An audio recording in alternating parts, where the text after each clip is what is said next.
우리 청소년 학부모님들하고 청소년들에게 어떤 얘기를 해드릴까 하는 많은 고민을 해봤습니다. 그래서 먼저 우리 아이들에게 아이들 문제, 제 아이들 문제를 얘기하는 것이 좋겠다고 생각을 해서 이렇게 담백하게 좀 말씀을 드릴까 생각을 합니다. 저는 딸과 아들 둘을 두었고 지금은 둘 다 결혼을 해서 평범한 가정을 이루고 삽니다. 딸은 어려서부터 자기 스스로 모든 일들을 해왔습니다. 어린이집 다닐 때부터 준비물이라든가 책가방도 스스로 이렇게 챙겨가면서 해왔기 때문에 저희 부모들이 그렇게 큰 신경을 쓰지 않고서도 이렇게 잘 이렇게 커왔다고 이렇게 생각을 해봅니다.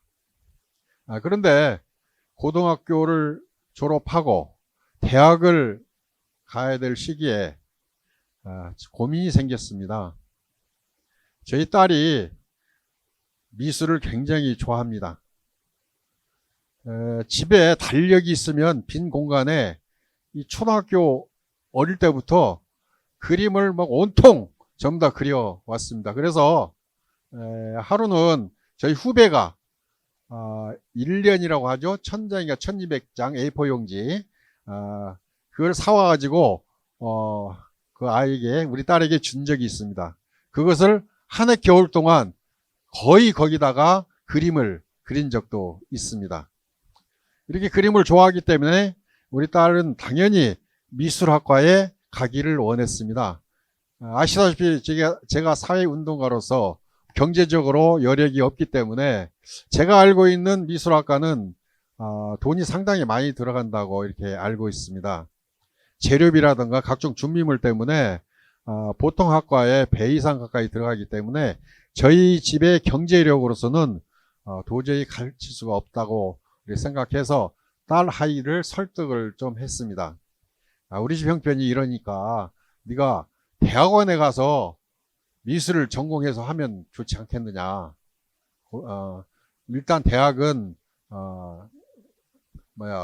사범대학 계통을 가서 선생님을 했으면 좋겠다 해서 제 엄마랑 같이 설득을 해서 특수교육학과를 들어가게 됐습니다. 1년 정도가 잘 다니는가 했더니 어느 날 아빠 저랑 좀 얘기 좀 해요. 그래서 들어보니까 도저히 그 학과가 자기 적성하고는 맞지 않는다고 이렇게 말을 했습니다. 아마 제가 사회활동을 하지 않았으면 거기서 안 돼. 우리 세대의 뭐 봉건적 방식으로 안 돼 했을 텐데 얘가 왜 그런가 하는 부분을 얘기를 들었습니다. 그리고 같이 생각할 수 있는 시간을 얼마 정도 가지고 그 후에 함께 결정하자 하고 결국은 딸 아이의 뜻대로 국문학과에 들어가 가지고 대학원까지 나왔습니다. 물론 선생님 못 됐지만 호주로 워킹 홀리데이라는 그런 과정을 겪으러 가서 호주에서 인도 사위를 얻게 됐습니다. 그래서 지금 현재는 거기서 살게 됐는데 그 딸아이는 여행을 굉장히 좋아해서 뭐 서울에서 알바를 하면서 돈을 모아주면 유럽도 가고 인도도 3번이나 갔다 왔습니다. 그래서 아마 이런 것들이 결국은 국제 결혼을 이렇게 할 수 있게 되는 배경이 아닌가 이렇게 생각을 해봤습니다. 뭐 딸아이 아니면 이렇게 한다고 하더라도 제가 말하고 싶은 것은 아들입니다. 아들이 어려서부터 공부도 않죠. 그냥 뛰어놀기를 좋아하죠. 보통의 아마 부모님들이 그런 아이들을 두고 있었으리라고 생각합니다. 고등학교를 가게 되는데 아시다시피 지금부터 한 15, 16년 전인 것 같은데 전주 시내에 있으려면 굉장히 그 공부를 잘해야 됩니다. 그러나 우리 아들은 공부를 못하기 때문에 대안학교를 보내게 됩니다. 어느 날은 우리 아이가 머리를 빡빡 깎고 집에 옵니다. 정말 지금이야 조금 이해되지만 한 20여 년 가까이 전에 이런 일을 당했다고 한번 생각을 해 보십시오. 그래서 여기에서 학부모님들한테 제가 말씀드리고 싶은 건 좀 아이들 키우는 데 좀 인내하고 기다려 달라. 저는 그렇게 생각을 하면서 아이들에게 한마디 얘기를 안 했습니다. 한마디 얘기를 했다면 이런 얘기입니다. 남자들은 보통 머리를 깎을 때 큰 결단을 할 때 머리를 깎는다. 넌 혹시 무슨 결단이 있어서 머리를 깎았느냐 했더니 그냥 깎았대요. 머리 염색도 역시 뭐 그런 대답이에요. 저는 그때 이제 그런 생각을 했습니다. 머리를 염색하고 깎는 것도 그 아이 하나의 과정이라고 생각을 하고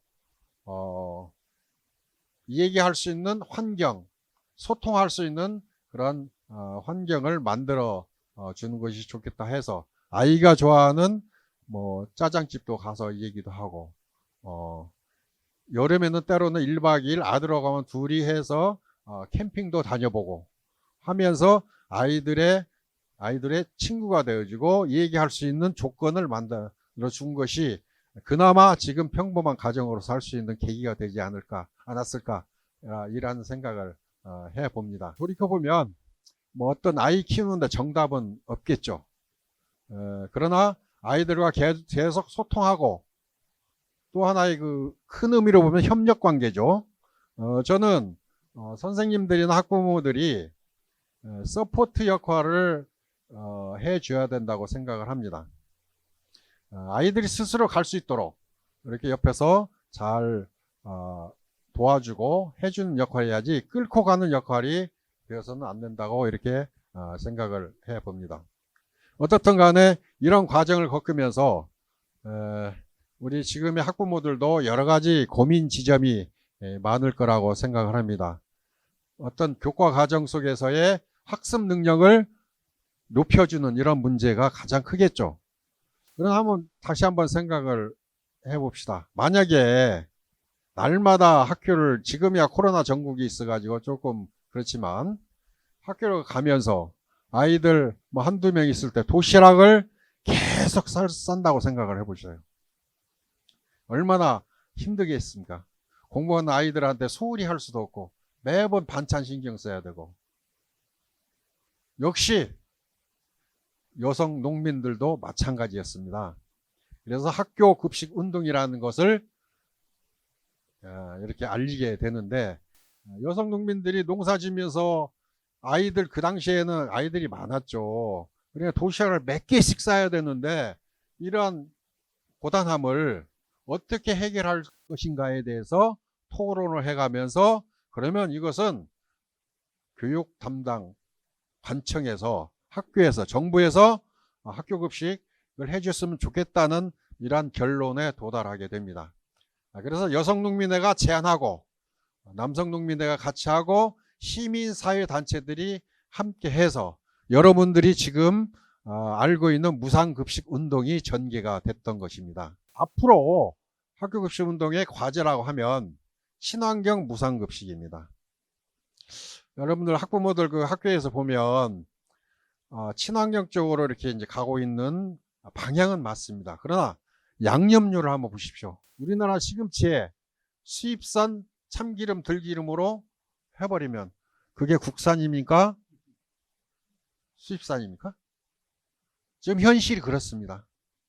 그래서 앞으로의 학교 급식운동의 방향은 양념류까지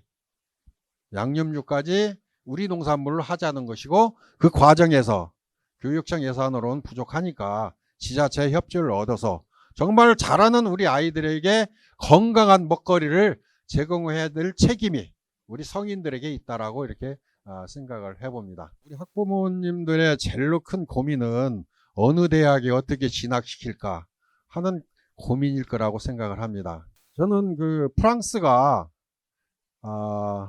우리나라 같이 뭐 스카이뿐만 아니라 각 대학별로 있는 게 아니라 프랑스 1대학, 2대학, 3대학 쭉 이렇게 있는 것들을 보면서 그 시스템을 우리나라에 도입하면 결국 아이들이 프로그램의 다양화 속에서 협업력 능력도 늘 수 있는 그러한 교과 과정도 배치되고, 그래서 아이들이 1대학, 2대학 중에서 자기가 좋아하는 과만 가면 되거든요. 지금같이 엘트 중심 좋은 학교 이런 개념이 아니라 이렇게 됐으면 좋겠다고 생각을 하고, 감히 우리 학부모님들도 앞으로 이런 운동에 같이 해서 아이들이 정말 학교에서 공동체로서 정말 친구로서 어떤 경쟁 상대가 아니라 협업을 같이 하면서 갔으면 좋겠다는 이런 생각을 가져봅니다. 저를 변화시킨 책이 한 권이 있습니다. 대학 1학년 때 당시에 물론 금서였죠.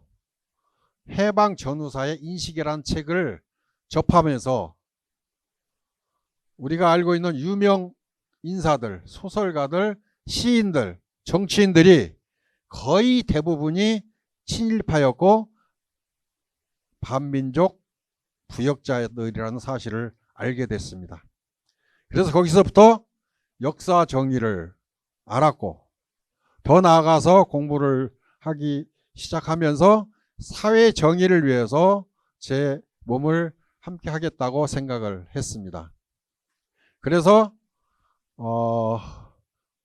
야학도 해보고 고등학교 교사도 해보고 농민의 교육도 해보고 교육에 관계된 거 공공성, 교육의 공공성을 위해서 여러 가지 관계를 해왔습니다. 협업으로서의 가장 의미 있는 일이라면 저는 농민의 활동을 하면서 사례를 한 가지 말씀을 드릴 수가 있겠습니다. 86, 7년도로 기억하는데 농사철에 바쁜데 도로 정비해야 되고 풀 깎아야 되고 거의 반강제적으로 동원이 돼서 이렇게 나와서 일을 해야 했습니다.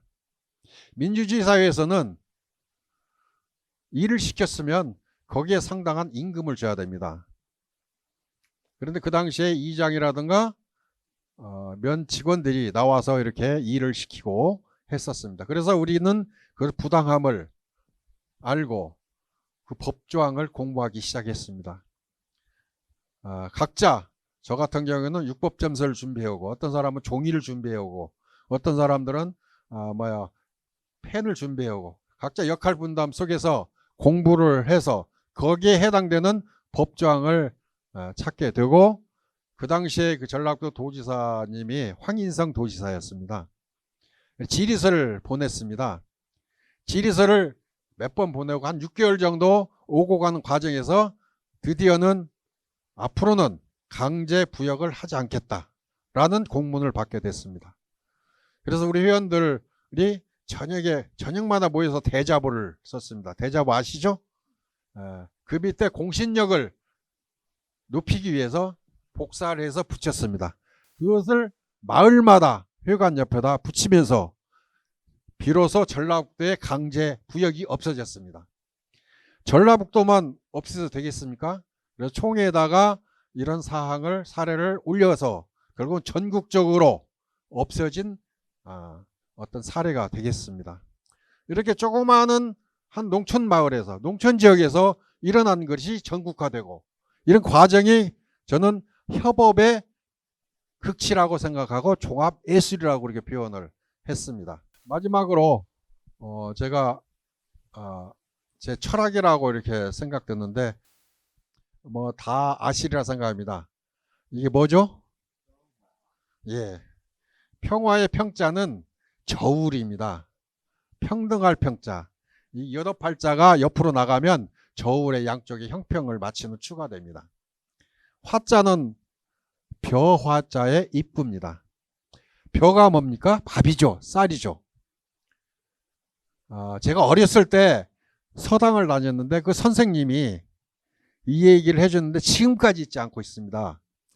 서양에서 얘기하는 이 평화, 우리 추상적이라고 저는 생각하는데 비둘기, 피스 이런 개념이죠. 동양에서 얘기하는 평화는 바로 한자의 뜻풀이를 하면 알 수가 있습니다. 밥이 입으로 골고루 들어갈 때 진정한 평화가 있다. 정말 지금도 그 서당 선생님 정말 존경스러워요. 그래서 제가 그것과 함께 해방 전후사의 인식 이런 책들을 보면서 내 삶이 정말 내 삶이 앞으로는 가난하고 힘든 사람들과 함께 살아야 되겠다라고 생각을 해서 여기까지 온 것 같습니다. 청소년 여러분들 힘내십시오. 감사합니다.